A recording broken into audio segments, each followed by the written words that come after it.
ভাবুন তো, একটা ছোট্ট গ্রামের কথা। গ্রামের সবাই ভয়ে এক অত্যাচারী লোকের অন্যায় মেনে নিত, কারণ তারা ভাবতো প্রাণ বাঁচলেই হলো।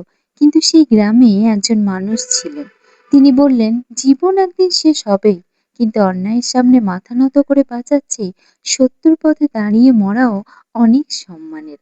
তিনি জানতেন তার লোক সংখ্যা খুবই কম, তবুও তিনি জানতেন, তিনি সত্যের পথ ছাড়লেন না। শেষ পর্যন্ত তিনি নিজের জীবন উৎসর্গ করলেন, কিন্তু অন্যায়ের কাছে মাথা নত করলেন না। বন্ধুরা, এটা শুধু একটি কল্পিত গল্প নয়, বাস্তবে এমন একজন মহান মানুষ ছিলেন, ইমাম হুসাইন। কারবালার প্রান্তরে তিনি ক্ষমতার জন্য নয়, সত্য ও ন্যায়ের জন্য নিজের জীবন উৎসর্গ করেছিলেন। তাই কারবালার ঘটনা শুধু একটি ইতিহাস নয়, এটি আমাদের শেখায় সত্যের জন্য ত্যাগ করতে হলে ভয় পাওয়া যাবে না। মনে রাখবেন, অন্যায়ের সঙ্গে আপোষ করে বেঁচে থাকার চেয়ে সত্যর পথে অটল থাকা অনেক বেশি মর্যাদার। কারবালার শিক্ষা আজও আমাদের সেই সাহসই দেয়।